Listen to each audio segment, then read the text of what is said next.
نحمده ونصلي ونسلم على رسوله الكريم أما بعد أعوذ بالله من الشيطان الرجيم بسم الله الرحمن الرحيم চাঁদপুরের শতজন জনগণ মাওলানা রইসউদ্দিন ঢাকা গাজীপুর কাপাসিয়া মসজিদের ইমাম মাওলানা রইসউদ্দিন বাংলাদেশ ইসলামী ছাত্র সেনা কেন্দ্রীয় পরিষদের অন্যতম নেতা মাওলানা রইসউদ্দিন বাংলাদেশ ইসলামী ছাত্র সেনা ঢাকা মহানগরের সাবেক সভাপতি মসজিদের স্বনামধন্য ইমাম ও খতিব একজন স্বনামধন্য আলেম মাওলানা রইসউদ্দিনকে পিটিয়ে হত্যা করা হলো, পিটিয়ে পুলিশের কাছে তুলে দিল। আর ওই পুলিশ রক্তাক্ত অবস্থায় মাওলানা রইসউদ্দিনের দুই হাতকে পিছনে হাত ধরে পড়িয়ে পুলিশের ভ্যানে উঠিয়ে নিয়ে যায়। রইসউদ্দিন যখন পানির জন্য কাটছিল, পানি চাচ্ছিল, এক পুলিশ সদস্য তার কাছে পানির বোতল নিয়ে আবার সেই পানিটি নিয়ে আসে। পুলিশি আপাততে তার বিনা চিকিৎসায় মৃত্যু ঘটে।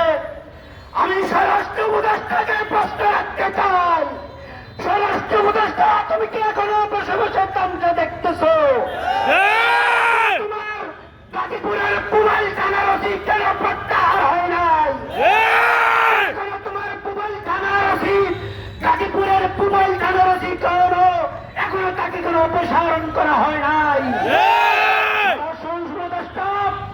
আইজিপি আপনাদের কাছে একটা পাঞ্জাব আমি জানাবো, অনতি বিলম্বে ওই গাজীপুরের পুবাইল থানার ওসিকে প্রত্যাহার করে তাকে গ্রেপ্তার করা হোক।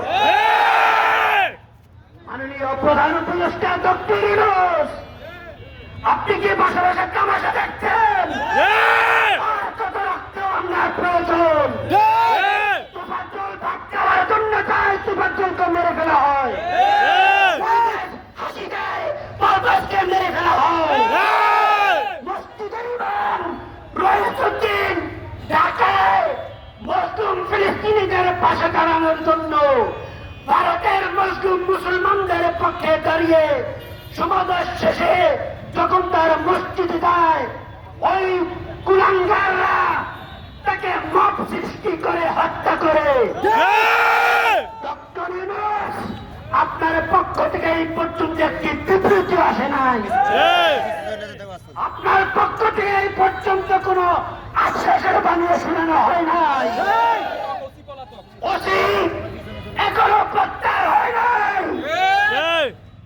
হুঁশিয়ার করে দিতে চাই, বাংলার সুন্নি জনতা জেগে উঠলে, বাংলার পীর মাশায়েখ আউলিয়া কেরাম জেগে উঠলে কি দেখাতে পারে? গত 26 এপ্রিল মাত্র একটি ঝলক দেখানো হয়েছে।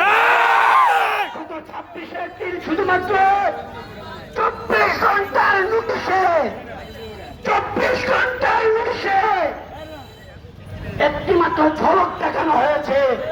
10 লক্ষ সমাবেশ সেদিন হয়েছে।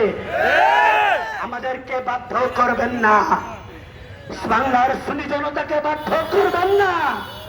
অবিলম্বে আমি চাঁদপুরের মসজিদের ইমাম ভাইদের অনুরোধ করব, এখানে কোন সুন্নি কওমি ভেদাভেদ নাই। একজন মসজিদের ইমাম তিনি, তাকে মেরে হত্যা করা হয়েছে, পুলিশের কাছে তুলে দেওয়া হয়েছে, পুলিশের কাছে আশ্রয় পায় নাই, পুলিশের কাছে পানি পায় নাই। এখন তাকে যদি তাৎক্ষণিক চিকিৎসা দেওয়া হতো তাহলে তার মৃত্যু হতো না। আজকে এই সমাবেশ থেকে জোর দাবি জানাচ্ছি, অবিলম্বে পুবাইল থানার ওসি সহ যারা এই কাজের মধ্যে সম্পৃক্ত ছিল তাদেরকে প্রত্যাহার বরখাস্ত করে অনতিবিলম্বে গ্রেফতার করা হোক। অবিলম্বে গ্রেফতার করে আইনানুগ ব্যবস্থা গ্রহণ করা হোক। যদি না করা হয় পরিণতি ভালো হবে না, পরিণতি ভালো হবে না। এই আহ্বান জানিয়ে আমি আমার বক্তব্য শেষ করছি। আসসালামু আলাইকুম ওয়া রাহমাতুল্লাহি ওয়া বারাকাতুহু। এখন